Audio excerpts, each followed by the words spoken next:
साक्षात्कार प्रेक्षा ध्यान के द्वारा समस्या आवेग की है विकटतम जग में, विकटतम जग में आदतों की विवशता है व्याप्त रग रग में, व्याप्त रग रग में हो रहा, हो रहा उपचार इस अवदान के द्वारा आत्म साक्षात प्रेक्षा ध्यान के द्वारा अनुप्रेक्षा और लेशा ध्यान कायोत्सव, ध्यान कायोत्सव श्वास प्रेक्षा से धरा पर उतर आए स्वर, उतर आए स्वर हृदय हो, हृदय हो अविकार केवल ज्ञान के द्वारा हृदय हो, हृदय हो अविकार तुलसी ध्यान के द्वारा आत्म साक्षात्कार प्रेक्षा ध्यान के द्वारा, प्रेक्षा ध्यान के द्वारा परम पावन परम आराध्य प्रातः स्मरणीय आचार्य श्री महाश्रमण जी के चरणों में सत सत नमन करते हुए हम आज का सत्र शुरू कर रहे हैं। त्रिपदी वंदना। वंदे अरहं, वंदे गुरु परम, वंदे सच्चं। सभी साधक साधिकाओं को जय जिनेन्द्र, सुप्रभात। ओम अरहम, ओम अरहम। बंधुओं और बहनों, बहुत ही एक शानदार श्रृंखला हमारी चल रही है। इस श्रृंखला के अंतर्गत आज जो हम टॉपिक ले रहे हैं, चैतन्य केंद्र परीक्षा और इसका वैज्ञानिक आधार। हमारे साथ कोलकाता से मंजू जी सिपानी हमारा मार्गदर्शन करने के लिए जुड़ चुकी है। मैं ज़्यादा समय लेना नहीं चाहूँगा। आप सभी से निवेदन, अपने अपने वीडियो ऑन कीजिए और दोनों हाथ ऊपर करते हुए ओम आरंभ के साथ मंजू जी का स्वागत, अभिनंदन कीजिए। मंजू जी, आपका बहुत बहुत अभिनंदन, स्वागत। यस, जिनके भी वीडियो ऑफ है वीडियो ऑन कीजिए प्लीज, और दोनों हाथ ऊपर करते हुए ओम आरंभ के साथ मंजू जी का स्वागत। मंजू जी, ओम अरहम, ओम अरहम। Over to you. वंदे अरहम, वंदे गुरुवरम, वंदे सच्चम। सभी को ओम अरहम, सुप्रभात। चैतन्य केंद्र, हम सब जानते हैं, जैन दर्शन के अनुसार हमारी चेतना संपूर्ण शरीर में व्याप्त, कण कण में चेतना के प्रदेश है, आत्म प्रदेश है। जैसा कि हमने लास्ट क्लास में जाना कि हमारे इस शरीर में कुछ स्थानों पर चेतना घनीभूत रूप से विद्यमान है। उन्हें हमने चैतन्य केंद्र की संज्ञा दी, नाम दिए। जब हम विज्ञान की बात करें तो विज्ञान तो आत्मा को स्वीकार नहीं करता है ना। विज्ञान तो केवल पदार्थ को मानता है और वो कहता है पदार्थ से ही ये जीवन है। उनके अनुसार तो स्त्री और पुरुष के सेल्स मिले और नया जीव उत्पन्न हो गया। गर्भ में पदार्थ यानी भोजन ग्रहण करता है, अपनी माता के द्वारा लिया गया, और वो बढ़ता है और वो जन्म ले लेता है। तो विज्ञान की अगर हम बात करें तो चेतना के संदर्भ में भी विज्ञान के कुछ तथ्य हैं। तो हम अगर आत्मा को न भी माने तो भी हम मानते हैं कि चैतन्य केंद्रों को विज्ञान क्या मानता है, या हम कैसे विज्ञान से इन चैतन्य केंद्रों को जोड़ें। हमारे 13 चैतन्य केंद्र बताए गए प्रेक्षाधाम में। ये जितने भी चैतन्य केंद्र है ना, इनके आसपास हमारी मुख्य अंतःस्रावी ग्रंथियां हैं। आपने शरीर प्रेक्षा के वैज्ञानिक पक्ष में सुना कि हमारे शरीर में छोटी छोटी ऐसी कई ग्रंथियां हैं जिनका स्राव हमारे भावों को प्रभावित करता है, या हमारे शरीर में भावों को प्रकट करने का जरिया ही है उन ग्रंथियों का स्राव। विज्ञान के अनुसार तो भाव विचार ये सब पर्यावरण से लगभग उसी से होते, हमने देखा, हम हमारे भीतर विचार पैदा हुआ, भाव पैदा हुआ, है ना। मनोविज्ञान और कुछ भी कहता है, वो और भीतर जाके कहता है कि हमारे सबकॉन्शियस माइंड में बहुत कुछ है। परा मनोविज्ञान अतीन्द्रिय शक्तियों की भी बात करता है, लेकिन स्पष्ट रूप से आत्मा की बात विज्ञान नहीं करता। तो आज हम जानेंगे चैतन्य केंद्र और विज्ञान क्या संबंध है। हमने जहां जहां चैतन्य केंद्रों को माना वहां वहां उनके आसपास का स्थान हमारी अंतःस्रावी ग्रंथियों का स्थान है, और कुछ स्थानों पर हमारे मस्तिष्क के इमोशनल केंद्र सिचुएटेड है। तो पहले हम स्थान जान लेते हैं, शुरू करते हैं नीचे से। शक्ति केंद्र। शक्ति केंद्र हमारा रीढ़ की हड्डी का निचला छोर, और शक्ति केंद्र को हमने क्या एक और नाम क्या दिया, मूलाधार चक्र। इसके आसपास जो हमारी अंतःस्रावी ग्रंथियां हैं वो है गॉनेट्स। गॉनेट्स यानी हमारी जो ऐसी ग्रंथियां जो हमारे प्रजनन में, हमारे पुरुषत्व या नारीत्व होने में हमारे सहायक होती हैं, उन ग्रंथियों को गॉनेट्स कहते हैं। और ये गॉनेट्स का स्थान है शक्ति केंद्र पर। तो ये जो ग्रंथियां हैं ये प्रजनन के लिए जिम्मेवार हैं। इनसे सिक्रेट होने वाले हार्मोन स्त्री को स्त्री गुण देते हैं और पुरुष को पुरुषोचित गुण से संपन्न बनाते हैं। दूसरा, प्रजनन वाली भी यही ग्रंथि है। तो सोचिए, जब व्यक्ति किसी एक जीव दूसरे जीव को जन्म देता है तो उसमें शक्ति कितनी चाहिए। भौतिक शक्ति कह दें, आत्मिक, जैसी भी आप शक्ति का नाम दें, तो ये शक्ति का केंद्र है, इसके पास है हमारी गॉनेट्स, और उसे हम शक्ति केंद्र या मूलाधार चक्र कहते हैं। उससे थोड़ा ऊपर उठे, नाभि से 4 अंगुल नीचे, ये सारे केंद्र मैंने पहले दिन बताया था सुषुम्ना पर अवस्थित है। यानी रीढ़ की हड्डी के भीतर जो हमारी स्पाइन है, स्पाइन के भीतर जो हमारा प्राण प्रवाह हो रहा है, ये सारे चैतन्य केंद्र आप ये समझिए कि हमारी स्पाइन पर स्थित है वैज्ञानिक दृष्टि से। और इसके पास हमारी कौन सी ग्रंथि है, गॉनेट्स। तो जब शक्ति केंद्र पर आप ध्यान केंद्रित करोगे तो गॉनेट्स क्या होगा, एक्टिवेट होगी, उनके स्राव संतुलित होंगे, और ये वहां की शक्ति क्या होगी, बढ़ेगी। उसके बाद थोड़ा सा ऊपर उठे, नाभि से 4 अंगुल नीचे, वही सुषुम्ना के भीतर स्वास्थ्य केंद्र, ये भी लगभग हमारे गॉनेट्स का ही स्थान है, क्योंकि केंद्र तो एक पॉइंट है पर ग्रंथियां थोड़ी बड़ी होती हैं, तो ये दोनों केंद्र उसी स्थान में आ जाते हैं गॉनेट्स में। इसको हम कहते हैं ये मूलाधार चक्र, स्वाधिष्ठान। स्वास्थ्य केंद्र को कहते हैं स्वाधिष्ठान चक्र, ये भी हमारे गॉनेट्स के स्थान में ही आता है। इससे ऊपर नाभि का स्थान, नाभि के से आप अगर भीतर की ओर सुषुम्ना तक जाते हो तो वहां हमारा तेजस केंद्र या मणिपुर चक्र स्थित है।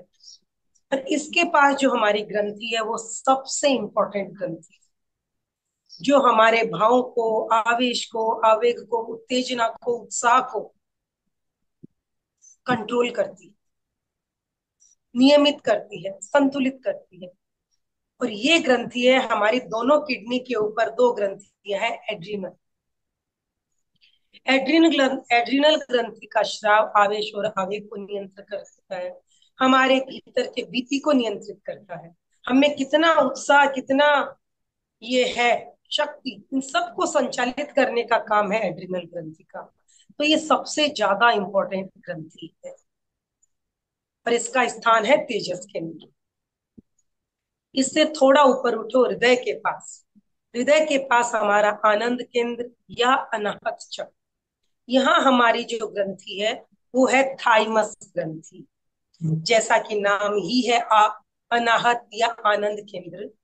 ये ग्रंथि बच्चों में पूरी तरह से एक्टिव रहती है, इसीलिए आप देखिए बच्चों को कोई चिंता फिक्र नहीं, उनको आप कितना ही डांटिए वो सब भूल जाते हैं और आनंद में रहते हैं। इस ग्रंथि का स्राव आनंद देता है, साथ ही साथ इस ग्रंथि का स्राव हमारे गोनेट्स के स्राव को नियंत्रण में रखता है, ताकि काम वासना जागृत न हो। तो बच्चों में ये ग्रंथि फुल एक्टिव होती है, लेकिन जैसे जैसे बड़े होते हैं, समय के साथ हम क्या सीख जाते हैं, इन्वायरमेंट से एडजस्ट करना सीखना पड़ता है। हम छल कपट, माया, प्रपंच, कथनी करने की भिन्नता सब जानने लग जाते हैं, क्योंकि हमें सरवाइव करना है इसमें, एटमोस्फेयर में। तो वैसे वैसे ये ग्रंथि भी सूखती चली जाती है, लेकिन फिर भी थोड़ा इसका स्राव होता है। और ये ग्रंथि, एक तो हमारे कैल्शियम, ये ग्रंथि हमारे भीतर हमारी जो लिम्फ सेल्स हैं उनको नियंत्रित करती है, रोग प्रतिरोधात्मक क्षमता में को एक्टिव करने में हेल्पफुल होती है। तो आनंद, अगर आनंद हमें प्रकट करना है तो हमें इस केंद्र पे करना होगा। और जब यहाँ हम प्रेक्षा करते हैं तो हमारी थाइमस ग्रंथि का स्राव क्या होता है, और सक्रिय होकर और अधिक होने लग जाता है। हम एक उम्र पाने के बावजूद भी आनंद में रह सकते हैं। इससे ऊपर और उठे आप, कंठ का जो मणि है हमारी, ये कंठ मणि, यहाँ से आप भीतर सुषुम्ना में जाओगे, लगभग रीढ़ की हड्डी का ऊपरी छोर, ये हमारा विशुद्धि केंद्र है और ये हमारा विशुद्धि चक्र है। यहाँ हमारी दो ग्रंथियां हैं, थायराइड और पैराथायराइड। थायराइड सबसे ज्यादा इंपॉर्टेंट, ये हमारे शरीर में ऊर्जा के निर्माण में सहायक होती है। हम जो भोजन करते हैं वो भोजन हमारा शरीर, मेटाबॉलिज्म, चयापचय की क्रिया, उसको नियंत्रित करने का काम है थायराइड का। अगर थायराइड ग्रंथि सही नहीं होती है तो आप देखिए, लोग या तो बहुत पतले हो जाते हैं या बहुत मोटे हो जाते हैं। दो तरह की थायराइड होती है। अगर ज्यादा होता है तो लोग सूख जाते हैं, क्योंकि ओवर मेटाबॉलिज्म, ये संतुलन बिगड़ जाता है। और जब कम होने लगता है तो क्या होता है, ढंग से मेटाबॉलिज्म नहीं होता है। तो जिसके थायराइड की प्रॉब्लम है, आप देखोगे उसमें बहुत वीकनेस फील होती है। क्यों? आप भोजन करिए लेकिन मेटाबॉलिज्म नहीं हो रहा, आपका शरीर उसको ग्रहण नहीं। दूसरा, इस ग्रंथि का जो स्राव है थायरॉक्सिन, उसमें आयोडीन बहुत होता है, उसमें मैग्नीशियम और भी कई मिनरल्स होते हैं। तो वो सारे मिनरल्स हमारी नाड़ियों को, ब्रेन की जो नर्व्स हैं और मसल्स हैं, इनके निर्माण में उपयोगी होते हैं। तो थायराइड का स्राव अगर संतुलित नहीं होता है तो हमारा मेटाबॉलिज्म नहीं होगा, हम बिल्कुल अपने भीतर क्या करेंगे, निष्क्रिय सा, उदास सा फील करेंगे। तो थायरॉक्सिन हमारे शरीर के चयापचय को, हमारे शरीर की ग्रोथ को, हमारे शरीर में जो टूट फूट होती है उसकी रिपेयर के लिए जिम्मेवार। इसके बाद उससे ऊपर आप हो तो दर्शन केंद्र। दर्शन केंद्र भी हमारा पिट्यूटरी ग्रंथि का स्थान है। पिट्यूटरी ग्रंथि हमारी मास्टर ग्लैंड। इस ग्रंथि के स्राव बाकी नीचे की जो सारी ग्रंथियां हैं उनके स्राव को कंट्रोल करता है, इसीलिए इस ग्रंथि को हमने कहा मास्टर ग्लैंड। इस ग्रंथ ये वो हमारा दर्शन केंद्र। जब पिट्यूटरी ग्रंथि के स्थान को हम एक्टिव करते हैं या दर्शन केंद्र सक्रिय होता है तो हमारी अतीन्द्रिय शक्तियां, अंतर्दृष्टि जागृत होनी शुरू हो जाती है। और ये ग्रंथि अगर सुचारू रूप से काम करे तो बाकी सारी ग्रंथियां भी सुचारू रूप से काम करती हैं। इसीलिए आप देखिए, हम जनरली दर्शन केंद्र, ज्योति केंद्र, इन केंद्रों को ज्यादा प्रेफर करते हैं ध्यान करने के लिए। और यहाँ हमारा ध्यान इजीली फोकस भी होता है। ये हमारा आज्ञा चक्र। आज्ञा चक्र केवल दर्शन केंद्र नहीं, दर्शन केंद्र से थोड़ा सा ऊपर है, बिल्कुल थोड़ा सा ऊपर है हमारा ज्योति केंद्र, जो हमारी पीनियल ग्रंथि का स्थान। तो ज्योति केंद्र और दर्शन केंद्र दोनों को एक साथ मिला के कहा गया आज्ञा चक्र। ये जो हमारी पीनियल ग्रंथि है, ये हमारे शरीर का सबसे छोटा अंग है। इसकी खोज 1959 में की गई। इसके पहले पता ही नहीं था कि ऐसा कुछ है। लेकिन जो अध्यात्म के आचार्य थे, जिन्होंने गहरे ध्यान की साधना की, उन्होंने इस ज्योति केंद्र को, पीनियल ग्रंथि को तीसरे नेत्र का स्थान बताया। पीनियल ग्रंथि बिल्कुल चावल के आधे दाने जितनी, इतनी छोटी सी, 0.1 ग्राम इसका वजन होगा, इतनी छोटी सी ग्रंथि, और इसको तीसरा नेत्र कहा गया, आत्मा का स्थान कहा गया। अगर इसकी वैज्ञानिकता समझें तो ये ग्रंथि हमारी क्या है, सर्केडियन रिदम, यानी ये हमारी बायोलॉजिकल क्लॉक है। इसका संबंध बाहर के वातावरण से, जैसे जैसे बाहर सूरज ढलने लगता है, ये ग्रंथि एक्टिव होने लग जाती है स्वतः ही। और धीरे धीरे इससे एक स्राव होता है मेलाटोनिन। ये मेलाटोनिन स्राव हमें धीरे धीरे नींद में ले जाता है। आप कितनी ही लाइटों में रहो रात को, फिर भी आपको नींद आने लग जाती है। आपको दिन जैसी स्फूर्ति महसूस नहीं होती है। क्यों? क्योंकि आपके शरीर के भीतर जो ये पीनियल है, ये आपकी बायोलॉजिकल क्लॉक है, घड़ी है। ये आपको बता रही है सारे दिन काम का है और सारी रात आराम की है, अब तुम सोने जाओ। तो सोचिए कितना आश्चर्य है। विज्ञान ने तो अब बताया कि इसका संबंध बाहर सूरज की रोशनी से है। जैसे जैसे सूरज की रोशनी डिम होती है और चली जाती है, ये ग्रंथि स्वतः एक्टिव हो जाती है। ये स्टिमुलेशन मिलता है इसे। इसीलिए ज्योति केंद्रीय इनलाइटमेंट का स्थान है। कैसे हमारा, इसको कहते हैं ना तीसरा नेत्र खुल जाना, बिल्कुल पीनियल ग्रंथि हमारी तीसरे नेत्र स्थान है, जिसे हम ज्योति केंद्र कहते हैं। और यही आज्ञा चक्र, दर्शन और ज्योति केंद्र आज्ञा चक्र। इससे भीतर ही थोड़ा सा ऊपर उठे, वो है हाइपोथैलेमस का स्थान, शांति के। हाइपोथैलेमस हमारा वास्तव में हृदय है, इमोशनल हर्ट जिसको कहते हैं। जो हर्ट हमारे यहाँ छाती में है, वो तो केवल पंप है, उसका काम केवल पंपिंग है, उसका काम भावनाओं से नहीं है। हाँ, भावनाओं से उसकी गति पर जरूर प्रभाव पड़ता है। वो पंपिंग मशीन स्लो या फास्ट होती है भावनाओं के कारण, उत्तेजना के कारण। लेकिन असली जो हमारा हृदय है वो हाइपोथैलेमस, जिसे हम शांति केंद्र कहते हैं। हाइपोथैलेमस ब्रेन का एक हिस्सा है। इसे हम इमोशनल पार्ट है। हाइपोथैलेमस वो स्थान है जो सबसे पहले भावनाओं से प्रभावित है। कोई भी भाव कर्म, मोहनीय कर्म के द्वारा जब विपाक में आता है, उस भाव सबसे पहले प्रकट कहाँ होता है? हाइपोथैलेमस। जब अध्यवसाय से लेशा और लेशा से भाव बनते शरीर में आते हैं, तो सबसे पहले हाइपोथैलेमस उससे प्रभावित होता है और वो श्राव छोड़ता है। और उसका श्राव वो किसमें श्राव छोड़ता है? हमारी पिट्यूटरी ग्रंथि, क्योंकि पिट्यूटरी ग्रंथि हमारी मास्टर ग्लैंड है। जब वो श्राव पिट्यूटरी ग्रंथि में जाते हैं, जैसा भाव होता है, पिट्यूटरी ग्रंथि उसी प्रकार के हार्मोन्स छोड़ती है और उसी ग्रंथि को प्रभावित करती है। मान लीजिए आप में क्रोध आया, तो एड्रिनल को प्रभावित करने वाला हार्मोन छोड़ेगी। मान लीजिए आपको एनर्जी की ज्यादा जरूरत है, आपके शरीर में मेटाबॉलिज्म नहीं है, ऊर्जा ज्यादा चाहिए, तो वो थायराइड को बोलेगी। और केवल हाइपोथैलेमस ग्रंथियों को नहीं प्रभावित करता है। हाइपोथैलेमस एक तरफ ग्रंथियों को प्रभावित करता है, दूसरी तरफ वो अपना श्राव छोड़ता है, और दूसरी तरफ वो मैसेज देता है हमारे इंटरनल ऑर्गन्स को, जो बायोलॉजिकल एक्टिविटी चलती है, डाइजेशन हुआ, सर्कुलेशन हुआ, ब्रीदिंग हुई, इन सबको भी वो संदेश भेजता है कि तुम्हें क्या करना है। मान लो गुस्सा करना है तो ब्रीदिंग रेट फास्ट चाहिए, हमें हमें ज्यादा वो चाहिए, ऊर्जा चाहिए, तो वो लीवर को बोलेगा कि तू ग्लाइकोजन छोड़, वो ब्रीदिंग रेट को फास्ट करेगा, हार्ट बीट को फास्ट करेगा, ये सारे काम हाइपोथैलेमस। तो हाइपोथैलेमस यानी शांति केंद्र, और उससे ऊपर है ज्ञान केंद्र, जिसे सहस्त्रार चक्र भी कहते हैं, हजार पंखड़ियों वाला कमल। ये हमारा वृहत मस्तिष्क, सेरिब्रल कॉर्टेक्स, जहां हमारी मेमोरी, हमारी इंद्रियां, सबके सेंटर जहां मौजूद है उस में,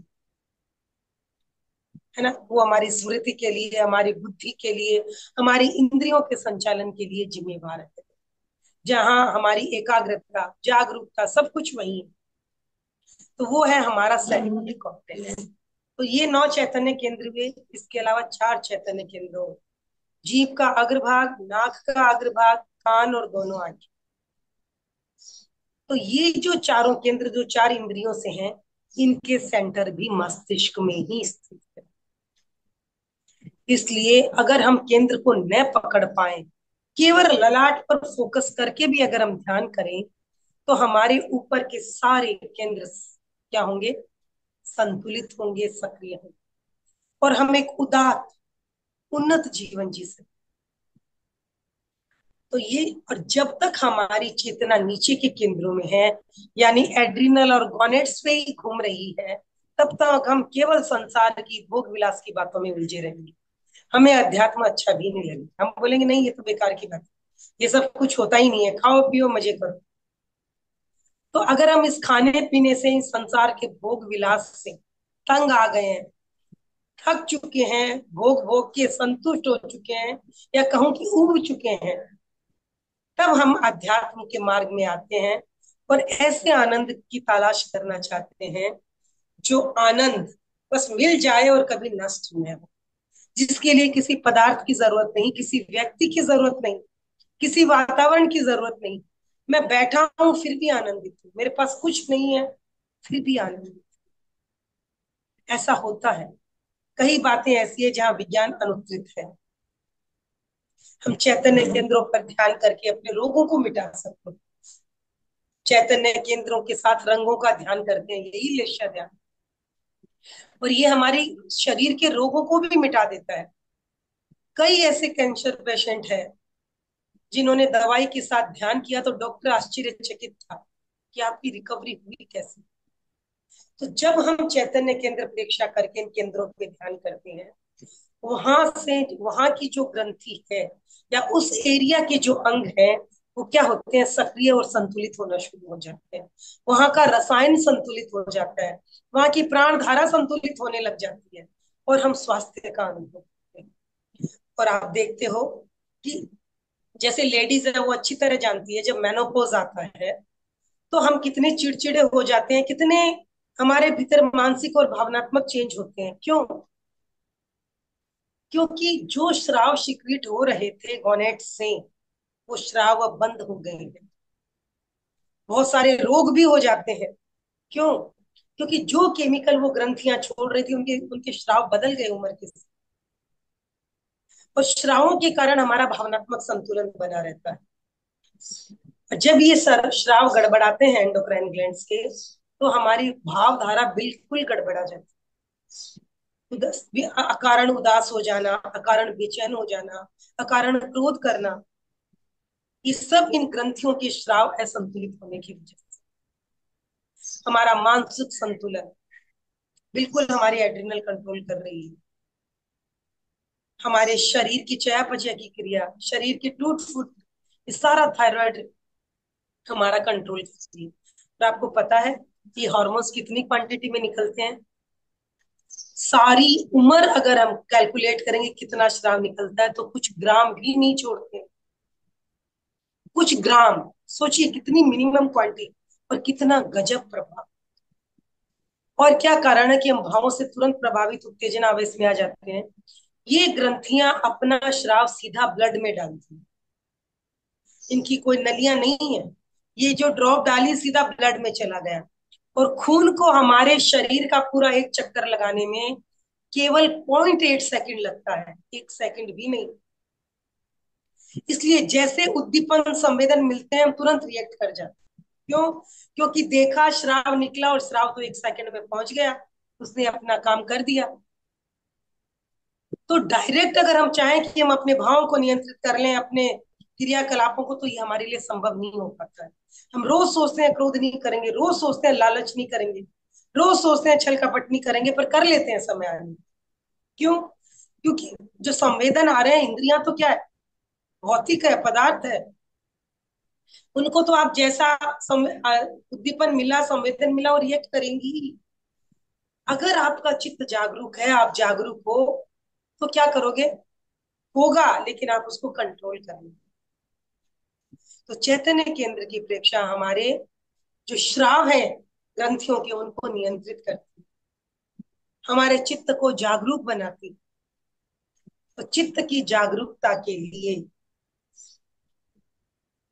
भावों को नियंत्रित करने के लिए चैतन्य केंद्र प्रेक्षा, और भावों को परिवर्तित करने के लिए निश्चय।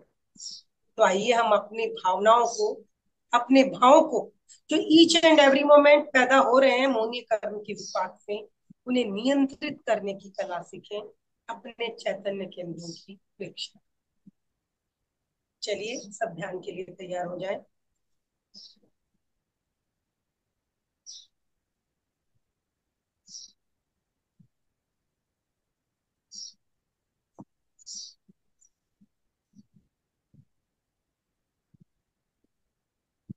बिल्कुल रिलैक्स हो जाए। इतनी देर मुझे सुन के दिमाग में टेंशन हुआ है, तनाव हुआ है, तो बिल्कुल रिलैक्स, छोड़ दें। लंबा श्वास लें, लंबा छोड़ें, रिलैक्स, रिलैक्स, बिल्कुल रिलैक्स। केवल श्वास को देखते हुए श्वास लें और छोड़ें। शरीर को ढीला छोड़ दें, कंधे गर्दन सब ढीली, बिल्कुल ढीली। गर्दन को हल्का सा पीछे झुका लें, जितना बोझ है वो पीछे फेंक दें। गर्दन पीछे झुका लें हल्की सी, लंबा श्वास लें, लंबा छोड़ें, बिल्कुल जानते हुए लें, जानते हुए छोड़ें श्वास को। Relax, relax, relax, relax, relax. स्वयं को ऊर्जावान अनुभव करें, पूरी ऑक्सीजन ग्रहण करें, कण कण में सक्रियता का, ऊर्जा का अनुभव।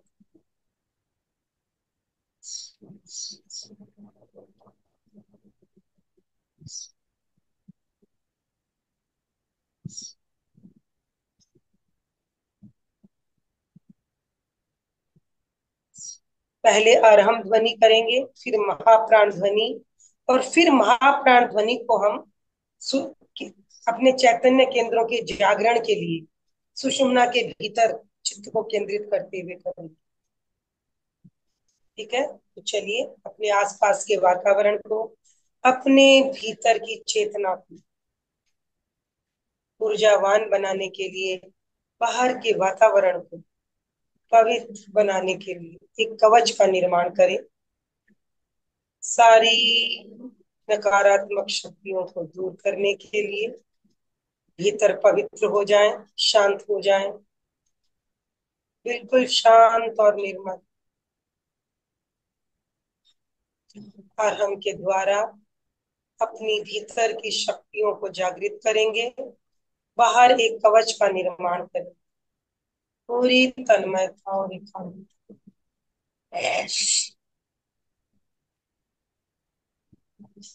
भरे श्वास, और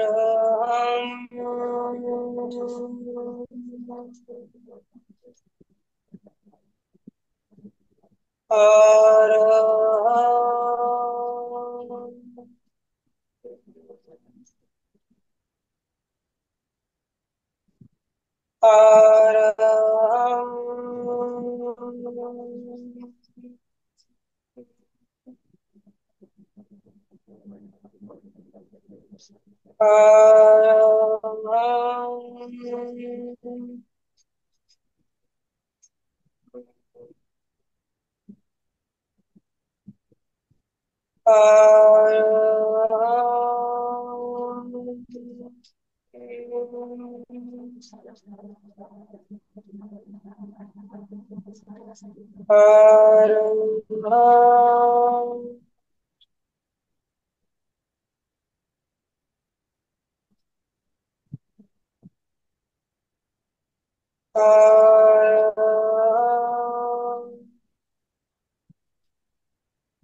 कुछ क्षण मानसिक जप करें अरहम का और अनुभव करें। आंतरिक शक्तियां जागृत हो रही हैं। बाहर अरहम के कवच का निर्माण हो रहा है।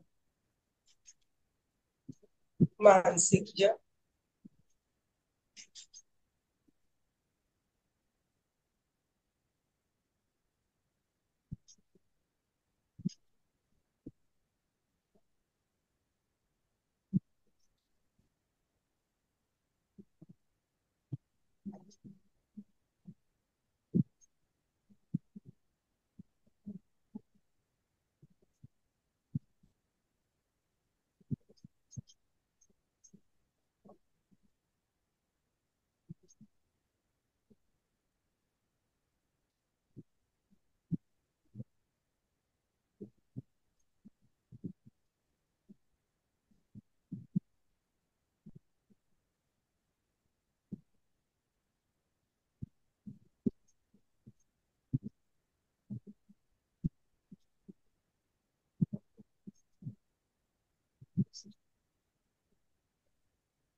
जागृत शक्तियों का ऊर्ध्वारोहण करेंगे महाप्राण ध्वनि के साथ।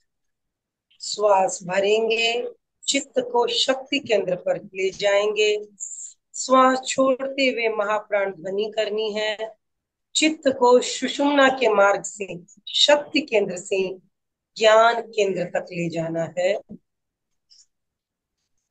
पूरी एकाग्रता और जागरूकता के साथ भरें श्वास। चित्त को शक्ति केंद्र पर ले आए। श्वास छोड़ते हुए महाप्राण ध्वनि चित्त को शक्ति केंद्र से ज्ञान केंद्र की ओर।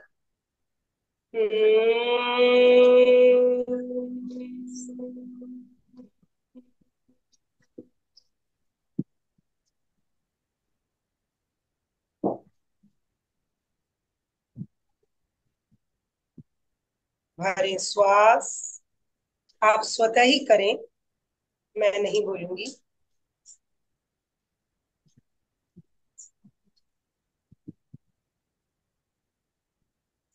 पूरी एकाग्रता और तन्मयता। रीढ़ की हड्डी में प्रकंपनों का अनुभव।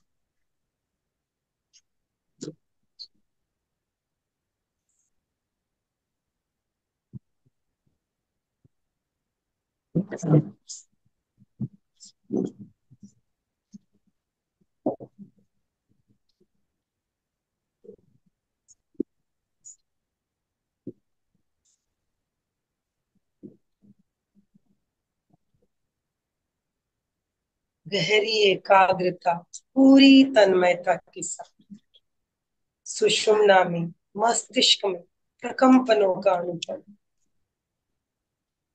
प्राण का प्रवाह ऊपर की ओर।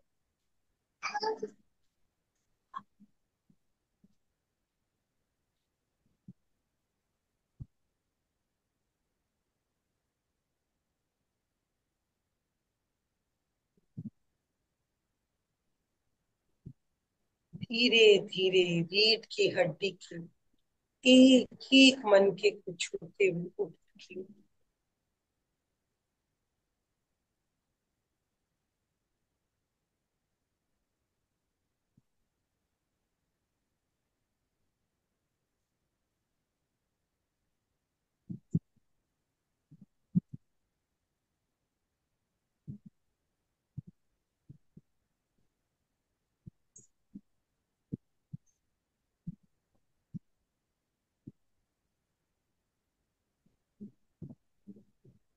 ध्वनि को विराम दे।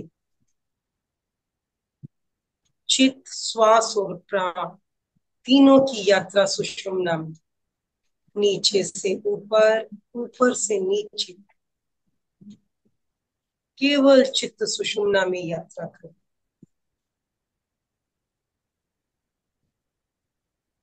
श्वास लेते समय ऊपर से नीचे, श्वास छोड़ते समय नीचे से। गहरी एकाग्रता, पूरी तन्मयता।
अंतर यात्रा को मंद गति से कर,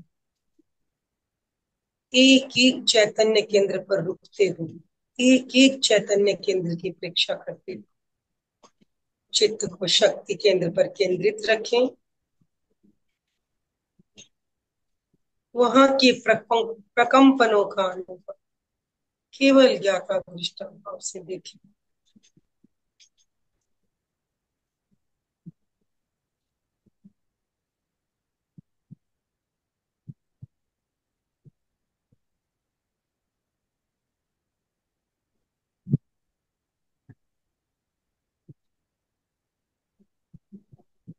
शक्ति केंद्र शक्ति का भंडार है।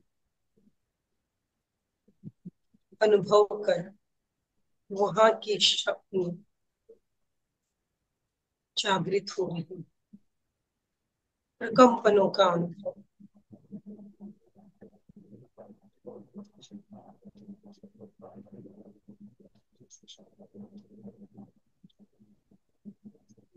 धीरे धीरे चित्त को ऊपर उठाएं, सुषुम्ना के भीतर ही स्वास्थ्य केंद्र रुके कुछ समय। जागृत शक्ति ऊपर की ओर उठ रही है, स्वास्थ्य केंद्र पर प्रकंपनों का अनुभव।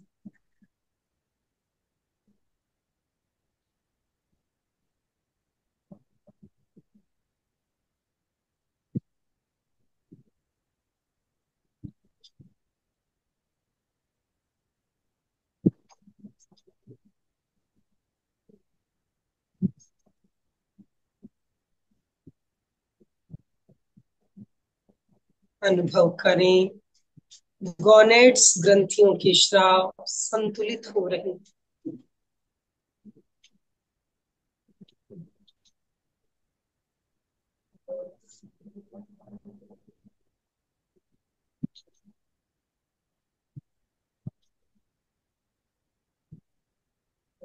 चित्त को थोड़ा और ऊपर उठाएं, तेजस केंद्र, नाभि के आसपास, एड्रिनल ग्रंथि का स्थान। रुकें।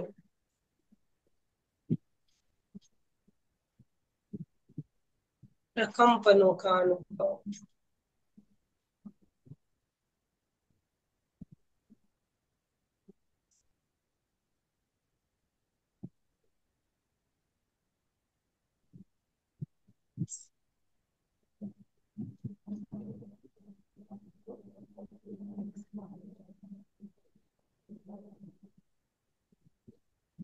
अनुभव करें एड्रिनल ग्रंथि की स्राव संतुलित हो रही।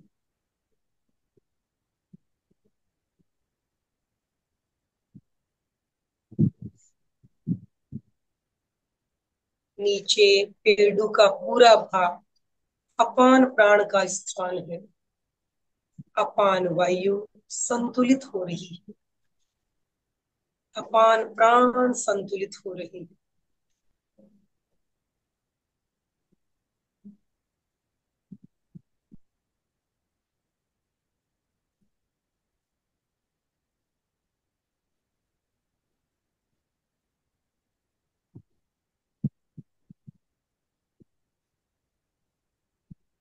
पूरी एकाग्रता और जागरूकता के साथ केवल चैतन्य केंद्रों की अपेक्षा कर प्रकंपनों का अनुभव करें।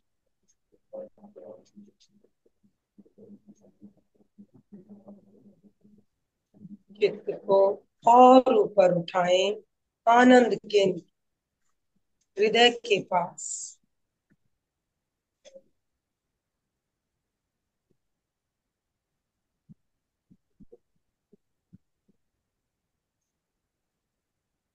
प्रकंपनों का अनुभव।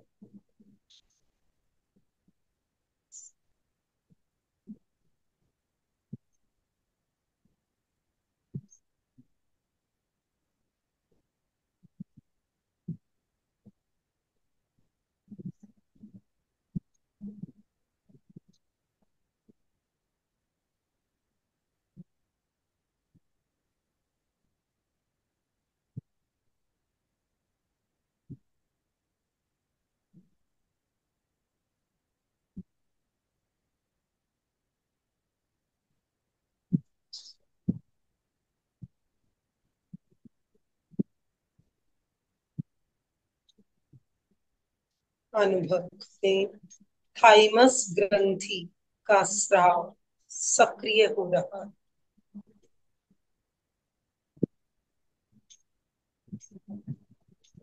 नाभि से तलुपट तक समान प्राण का स्थान है। अनुभव करें समान प्राण संतुलित हो रहा है। थाइमस ग्रंथि का स्राव सक्रिय हो रहा है।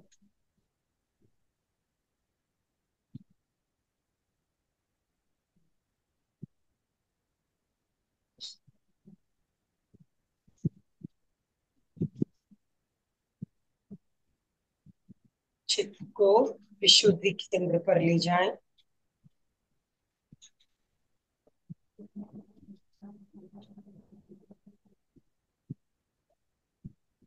कंपनों का अनुभव।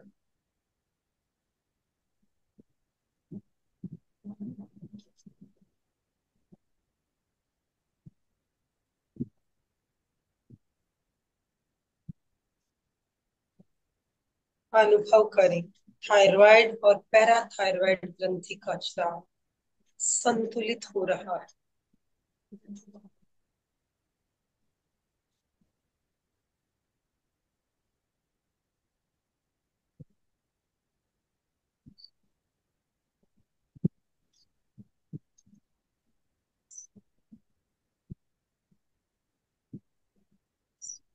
अनुपट से लेकर कंठ तक प्राण का स्थान है। अनुभव करें प्राण संतुलित हो रहा है।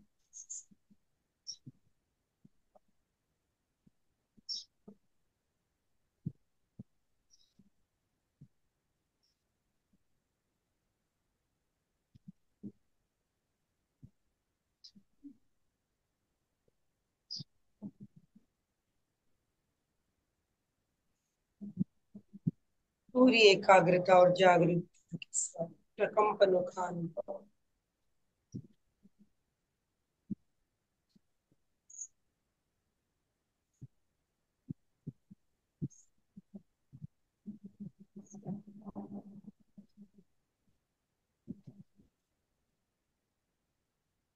विशुद्धि केंद्र की जागरूकता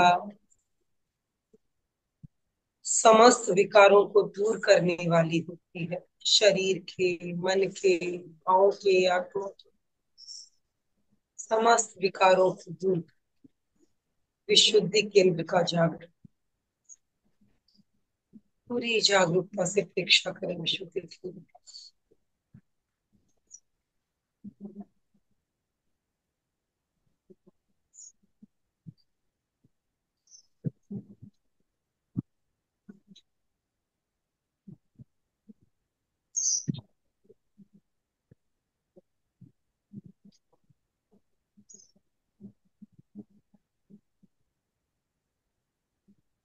मस्तिष्क के भीतर लगभग 20-24 दर्शन केंद्र।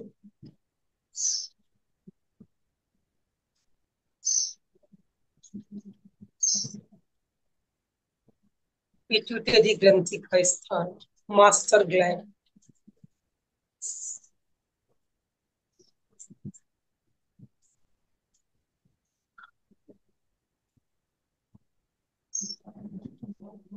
पिट्यूटरी ग्रंथि के स्राव संतुलित हो रहे हैं।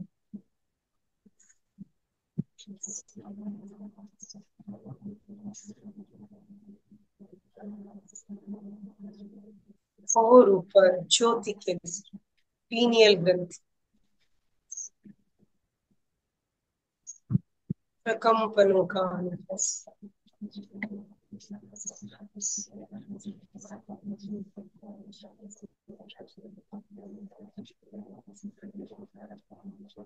थोड़ा सा और ऊपर हाइपोथैलेमस, शांत केंद्र।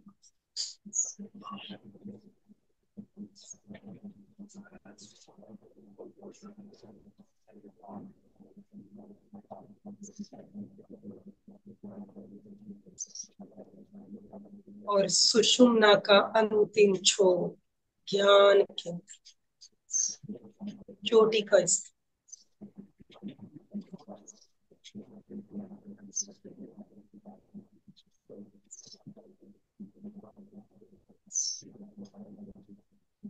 एक बार पुनः अवलोकन करें, ऊपर से नीचे की ओर समस्त चैतन्य केंद्रों पर रुकते हुए नीचे की यात्रा करें।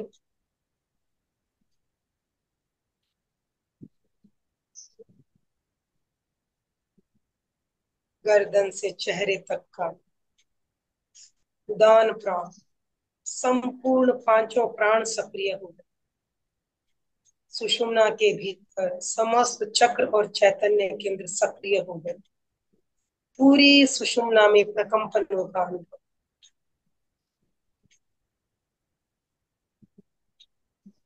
चैतन्य के जागरण से एक अद्भुत आनंद की अनुभूति होती है, प्रसन्नता की अनुभूति होती है, आत्मतोष की अनुभूति होती है। उन्हें अपने समस्त चैतन्य केंद्रों का अवलोकन सुषुम्ना के भीतर, ऊपर से नीचे, नीचे से ऊपर।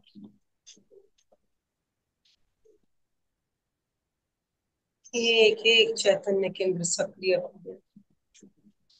चैतन्य केंद्रों पर आया हुआ आवरण हट गया।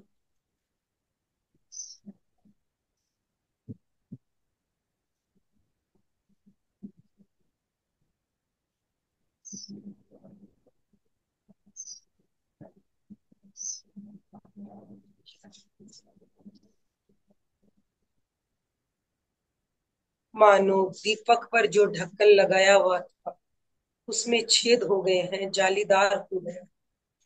इसी प्रकार हर चैतन्य केंद्र एक दीपक है, उस पर आया हुआ कर्मों का आवरण धीरे धीरे क्षीण हो रहा है। उनसे प्रकाश बाहर निकल रहा, आत्मा का प्रकाश।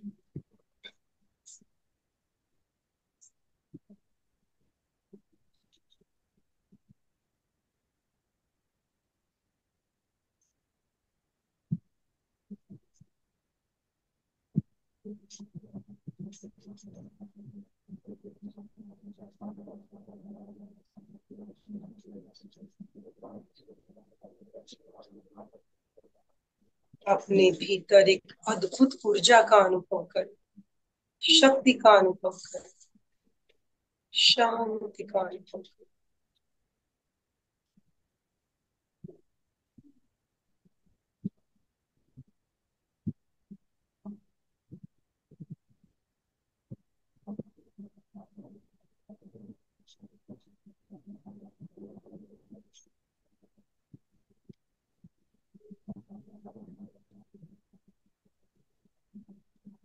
अपनी समस्त चेतना को समेटकर ललाट पर केंद्रित करें।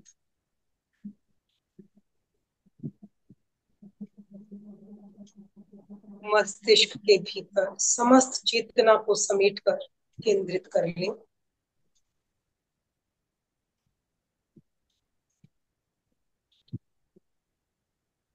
चेतना के प्रवाह का मस्तिष्क की ओर लौटना अध्यात्म जगत की शुरुआत, ज्ञान, शक्ति और आनंद की जागरण की प्रक्रिया।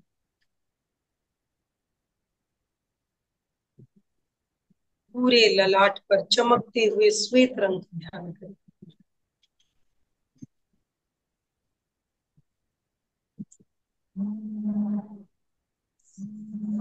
पूरे ललाट पर श्वेत रंग का ध्यान।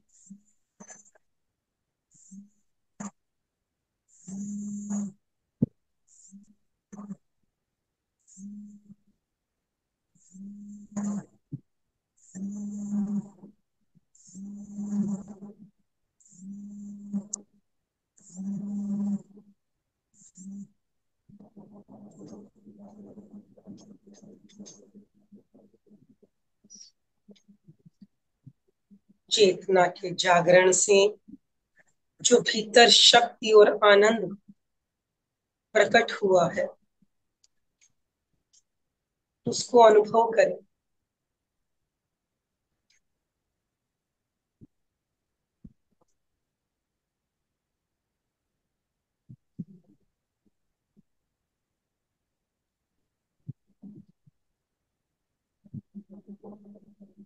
श्वेत रंग शुक्ल लेशा, पवित्रता, शांति और आनंद का प्रतीक।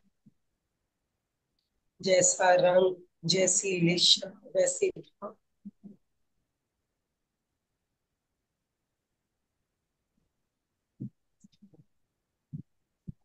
आत्मा की उज्जवलता प्रकट हो रही है, कर्मों का आवरण क्षीण हो रहा है, शक्ति का, आनंद का अनुभव।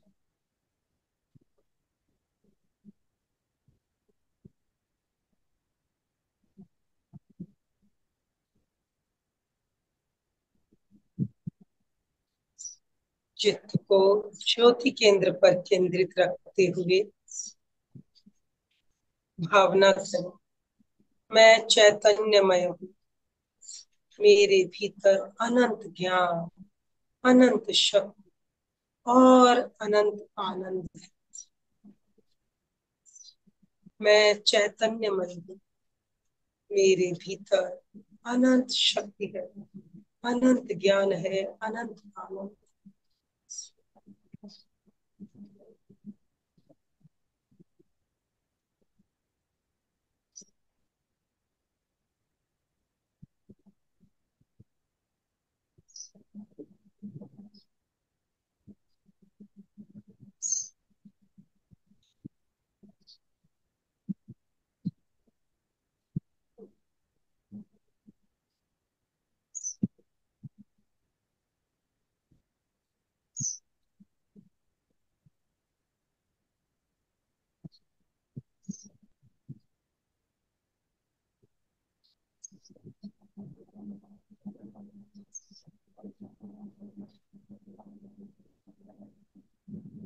दो तीन, लंबे श्वास लें, अपने प्रति सजग हो जाएं, सहज हो जाएं, धीरे धीरे बाहर के जगत में लौट आए।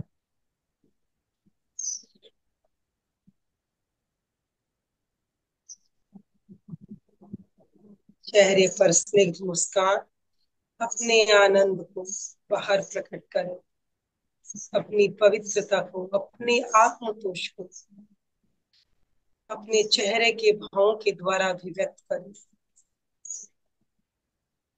दोनों हाथ जुड़े हुए, शरण सूत्र का उच्चारण एक बार पूरी श्रद्धा और समर्पण के साथ।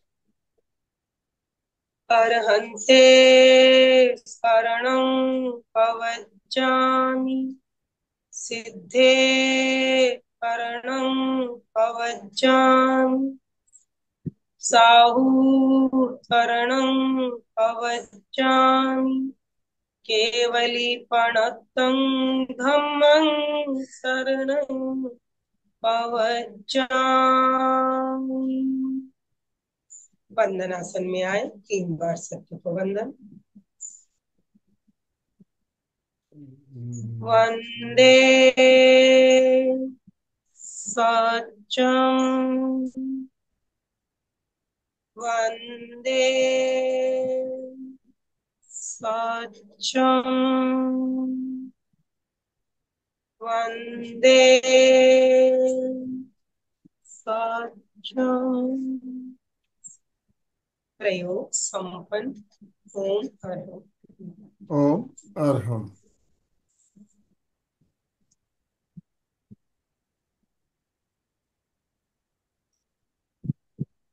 तो अभी हमने चैतन्य केंद्र प्रेक्षा का ध्यान भी किया और चैतन्य केंद्र के बारे में बहुत कुछ बातें जानी।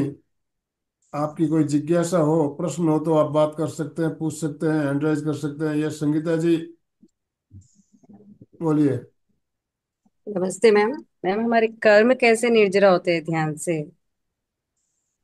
ध्यान में हमारे भीतर राग और द्वेष नहीं रहता है ना। और अगर हम कोई किसी चीज पे फोकस भी करते हैं तो वो सकारात्मक है ना। तो ध्यान का क्या लक्ष्य है? नकारात्मक से सकारात्मक में, यानी अशुभ से शुभ में जाना है, शुभ से शुद्ध होना है और शुद्ध से बिल्कुल विशुद्ध हो जाना।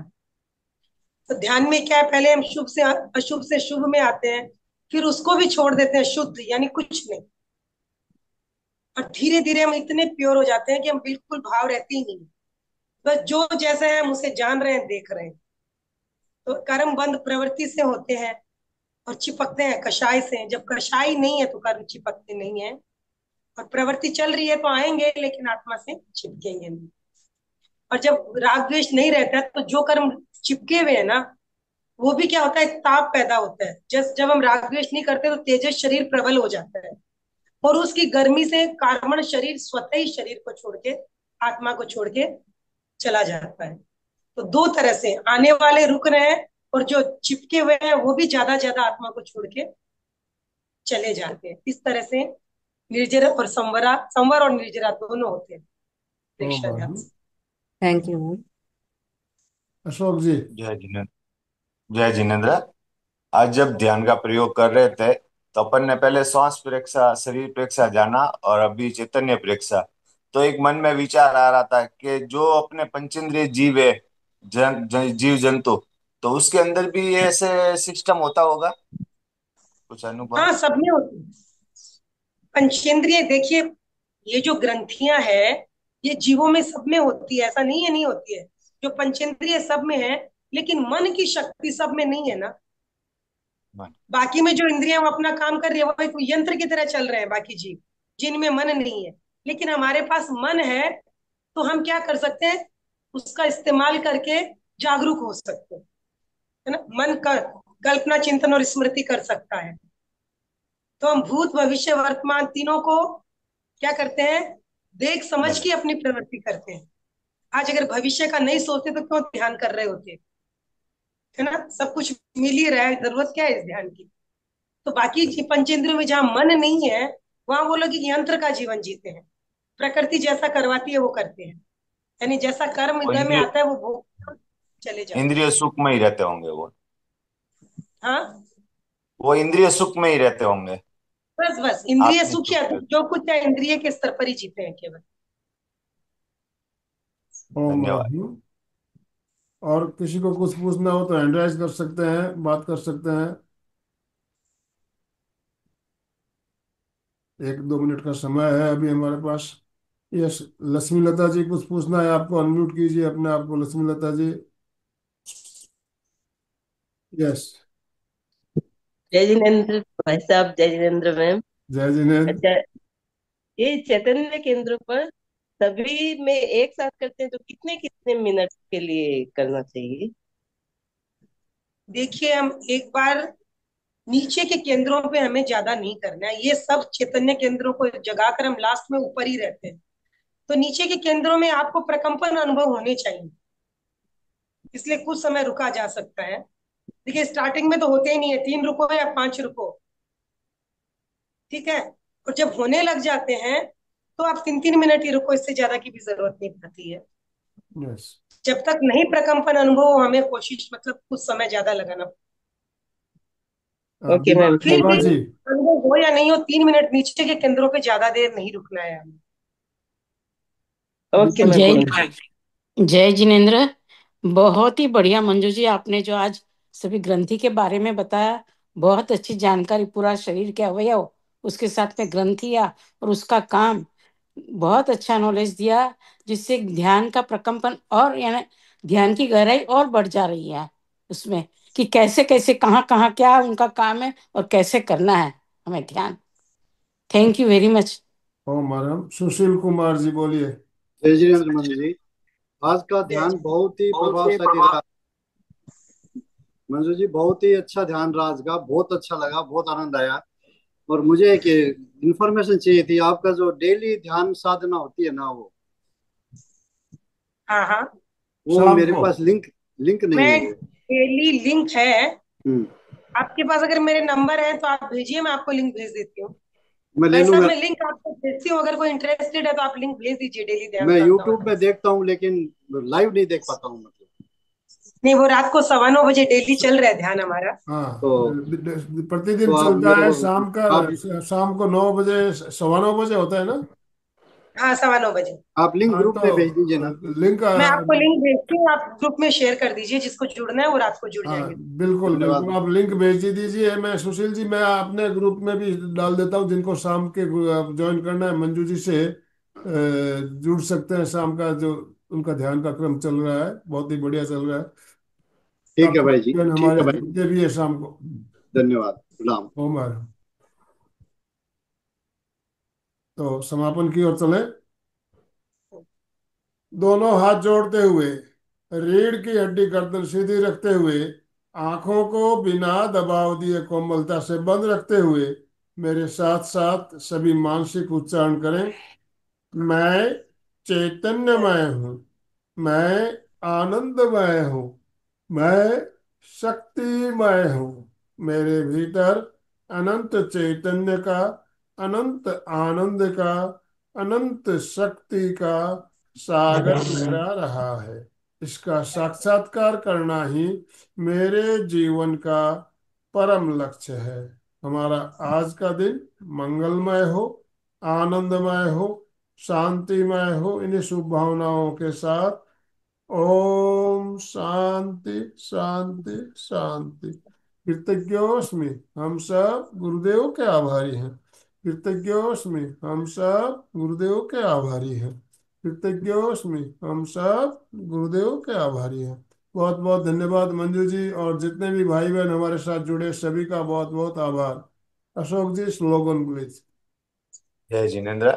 सभी साधक साधिकाएं एक साथ में उच्चारण करेंगे। फिटनेस का डोज। 1 घंटा हर रोज। फिटनेस का डोज। 1 घंटा हर रोज। फिटनेस का डोज। एक एक घंटा घंटा हर रोज। रोज।